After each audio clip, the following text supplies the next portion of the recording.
Welcome back to Streamline Entertainment. It is Marvin speaking. We're going to get into a topic of conversation concerning the Jay Slater case.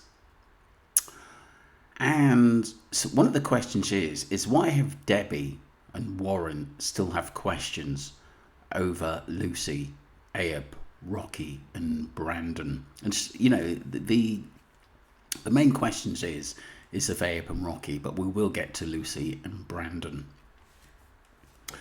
It was quite surprising that we heard through a MWT podcast that actually Brandon spoke, and his story was quite similar to what Brad said.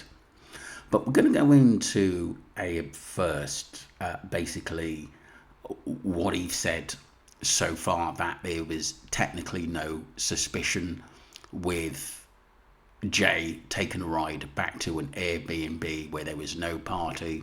Apparently Rocky went to bed if he was ever there, and Ayub got Jay a blanket, gave him a fag, gave him a towel for the morning, then went to bed himself. That was the scenario that he told us. But obviously we do know that there's a lot more to this sequence of events. Let's get straight into this.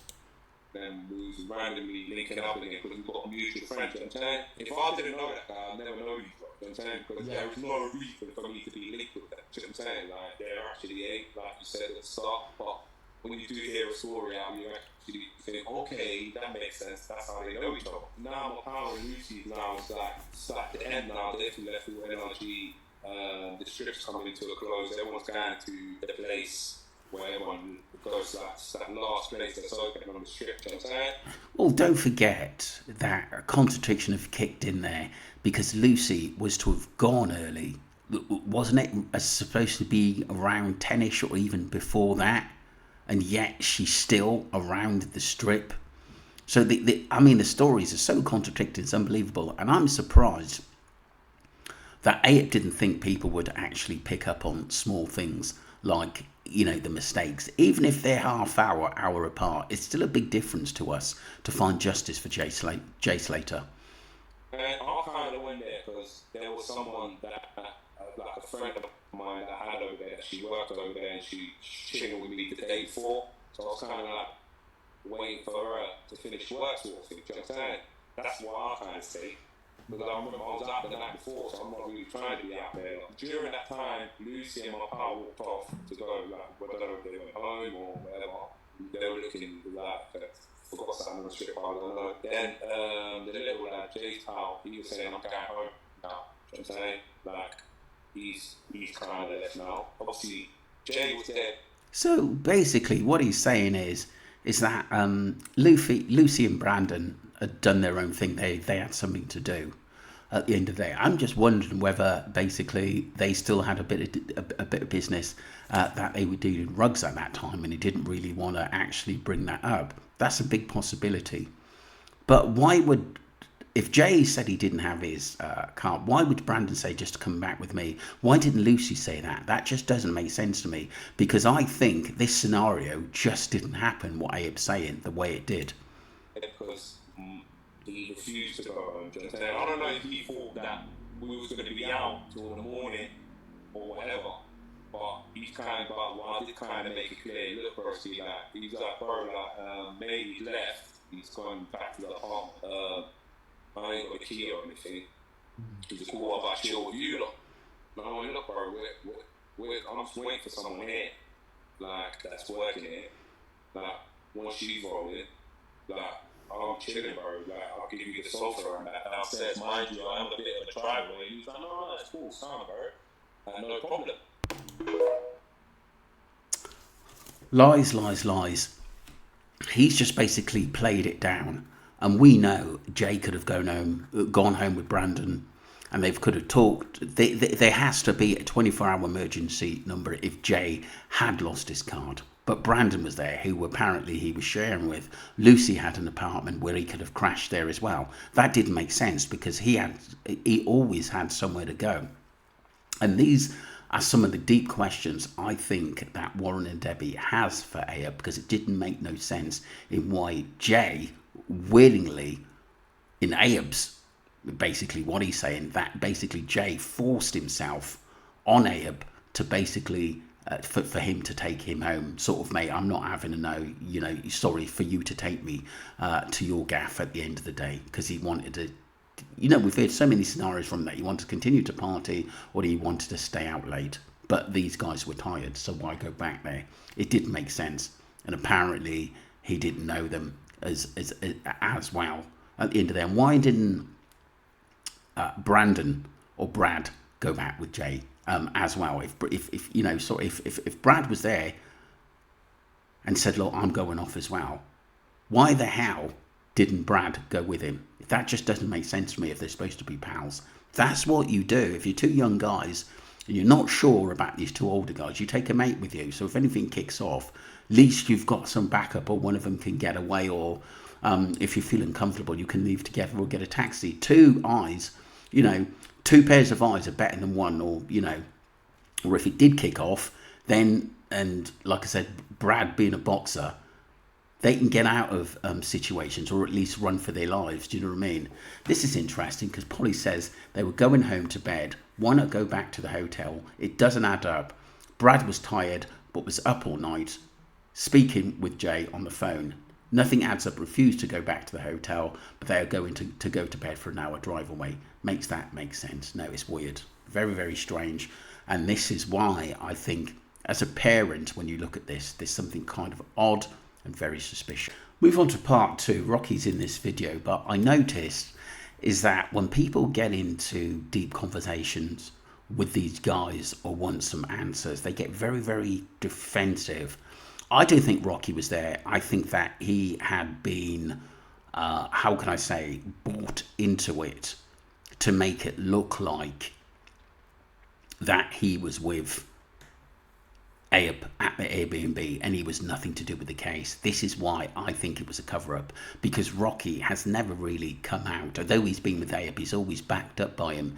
And when he's on his own, and he's pressed, he basically clams up, goes offline and doesn't really want to talk about it, because like I said, he knows. And why wasn't he interviewed by the police? Yeah, I believe he was out there at a later date, but I don't believe that he was the person at the Airbnb. He may have been there before, being in narco headquarters, but I think that person there was Jonathan Atanda and not Rocky, and that's where Rocky comes in as a cover. Bro, we saw like he plugged JB on about, bro. What the he plugged him? Bro, what the nah, chill out, bro. We're not doing them things, stuff. Bro, like, everyone's asking why was he scared? Bro, I don't know why he was scared, bro. Like, stop asking me. Like, you're asking the wrong guy, like, why was he scared?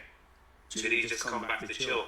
Bro, I don't know, like, you know what I'm saying? Like, I've got videos on my phone where, like, me and him are videoing Rocky in the car where Rocky's sleeping on the front. Like that. We're just laughing at him, you know what I'm saying? It was calm, like, it was a vibe, like. Scripted. That was all scripted. That's why Rocky is there, is just a front. And he says that he has not one video, but videos of Jay with him. Why hasn't he never released them? Has he told Debbie and Warren about that he's got basically films and pictures of Jay at that Airbnb and he was just fine? We haven't seen that. I still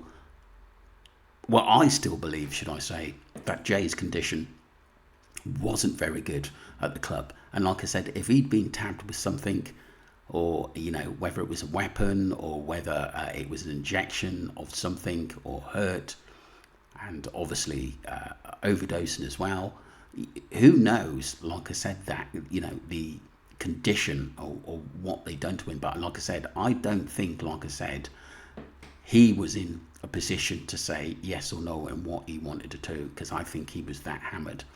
And if he was taken away on the shoulders of someone and not walking himself, that tells you there was a major problem there, and that has to be taken very, very seriously. And I think possibly Debbie and Warren had listened to probably what the eyewitness had to say, and there's something seriously wrong with the story that Ayub is actually giving us and the rest of them. But like I said, I do believe, like I said, that this Jonathan guy is the one that people are covering for. So we're just going to listen to Haley comment on Lucy has lied consistently and now she's disappeared. This is part 3, people. Today, and we have heard rumblings over the last couple of days, but we're now getting time. So we're hearing that Lucy first reported Jay missing to the Spanish Civil Guard in between 6 and 8 p.m. So that means her whole entire statement up until that point is bullshit. So we already know that it was Lucy that phoned Jay at 8:44 a.m. on the morning he disappeared. She told us originally that she had received a call from Jay that woke her out of bed. So that already is the first lie. Then she says instantly by 9:14 she had phoned the British Embassy and the police. Lie. She then says she tried to phone the police several other times and they told her they were going to take a helicopter out. Lie. Mm-hmm. We then know that she said after she felt she was being fobbed off, she went down to the police station. Lie. She then said she went with an American woman up to the mountains and spent all day searching for Jay. Lie. I don't think that ever happened. It's like I said, this Lena Patel, in the very, very early days, I heard through a private messages that this Lena Patel did put in a statement, but realised it was full of lies. And how big this case was going to be, I think she had a feeling. To be honest, I do think Lucy wanted to rope her into it, like talk to obviously this Lena woman, but nobody ever really had any kind of discussion with her, and she never really came out and said how she knew Lucy and how Lucy had known her. What I had known, due to information and Ali Harris looking into it, is that she was a dancer, this Lena Patel, but I don't believe that she gave Lucy a lift up there. I think Lucy was already up there.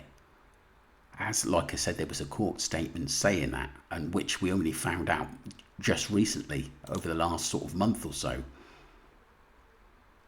So why is she not been arrested? Why have they not taken her phone? Why are they not treating this as a criminal investigation? It's crime 101. That if somebody's lying to you consistently, it's because they have something to hide and something to cover up. It's not hard to decipher the fact that if somebody has told you lie upon lie, that we need to question everything else she said, the phone data, where Jay's phone pinged, where she found him on snap maps, like what he said to her during that phone call, is all ridiculous. Because if your friend did say to you at 8:44, I don't know where I am, I'm lost, I have 1% battery, I have no water, I'm thirsty, I've been, attacked by a cactus and I'm cut. Why would you then wait another 10 to 12 hours before you contacted any kind of authority? Like, if you were that panicked, like you say on the news, you would have honestly phoned them straight away. And they were buying for time. Lucy was buying for time. They needed to put a story in place. Their stories would have had to collaborate with what all they were saying, your Ayubs, your Brandons, your Brads, your Ophelias, and whoever they talk to, your Romans of this world. Some witnesses in the area, which I don't believe has been sort of brought into this case. But like I said, the problem we've got is that all we've got from these witnesses are lies upon lies upon lies, and they blew it, I think, in the early days where they went wrong. If they'd come out and talked to the media and talked to the public that this was my friend, and fought a little bit, like I said, fought and said, look, we love Jay. He was our mate. He got himself into trouble, and this is my story on it.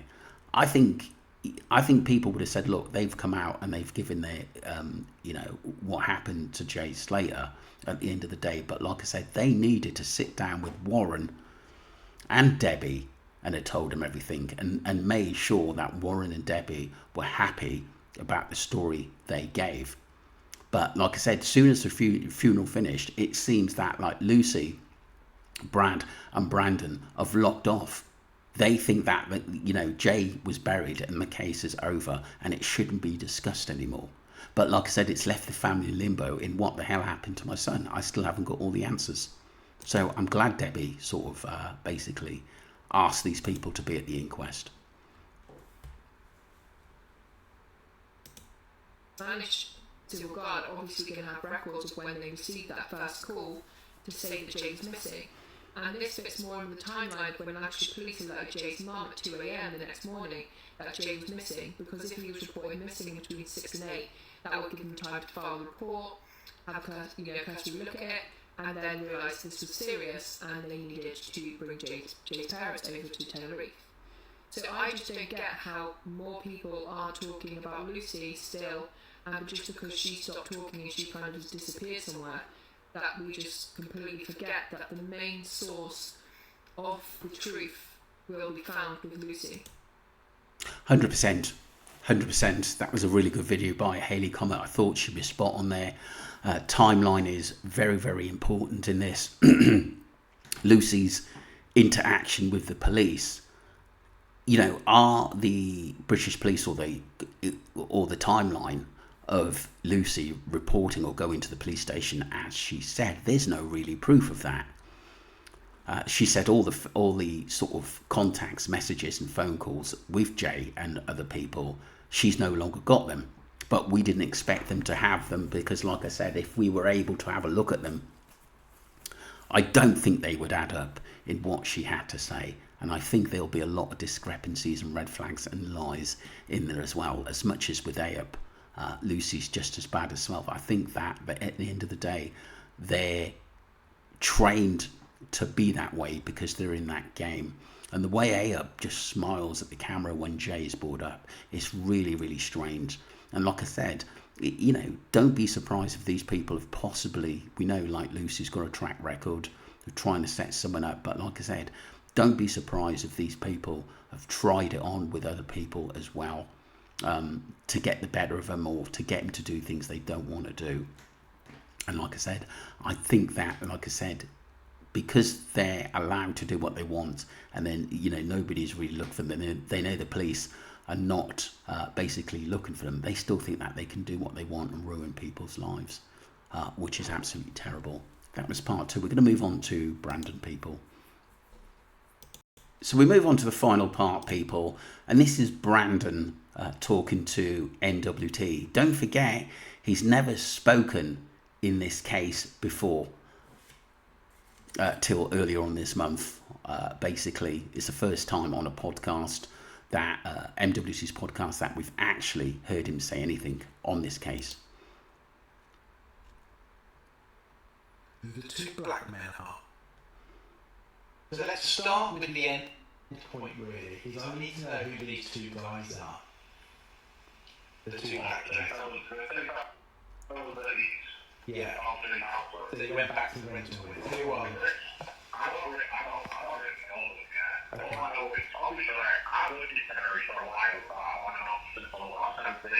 Yeah.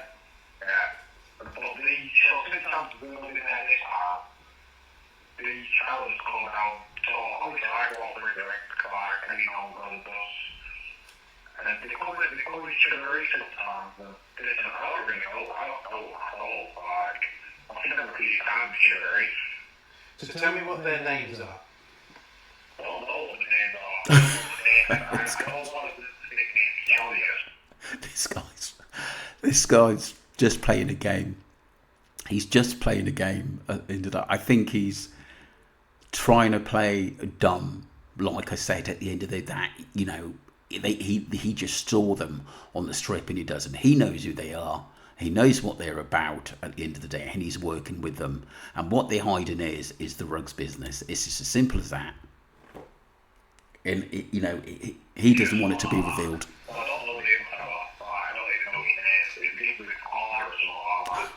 This guy's a joker. His name begins with R. Yeah, one of the words is pot of paper cock. It's an old pot of paper. Potter's paper.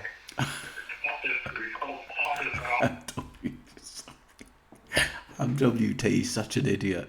He really is at the end of the day. Who's Potter Paper? God.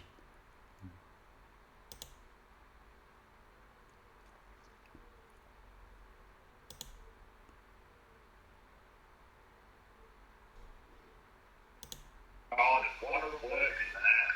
I was told somebody all that very often like, they don't actually properly live on the island. They go home for 2 weeks and then back for a week. So if they are telling me the truth, then neither of them know the two black men, other than through social media, and the two men have now deactivated their accounts. One story that has made headlines is one or two possible stolen watches. I want to know more from Lucy, what she can tell me about it. So tell me about the watch. I don't think it's a coincidence, I really don't. Lucy, tell me about the watch. Okay, so I it sent a message into a group chat of the face, and the turn around says, I've just robbed a watch off this, off some CCTV, with this mall here, and I'm going to sell it for, I can't even remember what it said on the message, I'm sure you would have seen it. And where was the person with the watch? The person who had it originally. Yes. So how did he rob it off him? I don't know, I wasn't there. I wasn't there, so I don't know. So basically, she's put herself out of the situation completely because she wasn't there. And what she keeps saying, that technically, especially in the early days, she was the one that raised the alarm. So why everyone's talking about her? But just because of raising an alarm, it doesn't mean that people are going to buy your story. So the thing about, obviously, Brandon, he was very, very vague in what he was talking about. We know that he's into the narco business at the end of the day, and knows Ayub and Rocky and the crew and Lucy and Brad. And like I said, he knew the score. He knew that basically that a lot of people are going to say that he was responsible for Jay going missing over a debt as well. And I do believe that as well, and Lucy. But they've run for the hills because, like I said, they don't want to face the family or have anything to do with this case anymore. For them, it's done, and they really don't give a shit. But like I said, this is why we're fighting for justice for Jay Slater. We move on to MWT, and basically he debunks the Maruba, even though his the transponder or tracking system was switched off. And like I said, that sometimes wasn't turned on for days. And yet, MWT has said, look, I don't think the Maruba has anything to do with it, and dismissed it straight away. It sounds like to me he didn't even really look into it that deeply. The story that made headlines was in relation to a 14-foot yacht that is alleged to have mysteriously vanished from electronic charts. That morning, the marine tracking system on board a Belgian-registered yacht called Maruba, which provided round-the-island cruises for tourists, was switched off, given its last location as the bay next to where Jay was last seen, leading to much speculation online and in the media that... Don't forget that I had a streamliner who come up that they think that there was two Maruba boats. That one went off the chart, and the other one was basically still in Tenerife doing its normal routes. I think that fact we need to keep looking at and keep that in the back of our minds. I think that's important. Jay had been abducted and taken elsewhere. But it took us just a few minutes to debunk this theory. Yeah, right. We considered this information and ruled it out because we were able to access the full tracking data, and we could see that the Maruba had taken its usual route. A scenic cruise around the island, and as usual, it stopped at that bay for about an hour, so that the tourists could swim and take photographs before going on to visit other local islands and returning to its base in Gran Canaria a few hours later. When these yachts stop and drop anchor, their onboard electronics, including the tracking system, are sometimes switched off to conserve battery power. I have a major development. I've been given a name of Ayub and a number for the person that organised the rental in Masca. It's not quite... But like I said, but there's so many things that I think that MWT hadn't really said or really looked into. I think he skimmed through a lot of the stuff about the Maruba, the beach, which he hasn't even mentioned.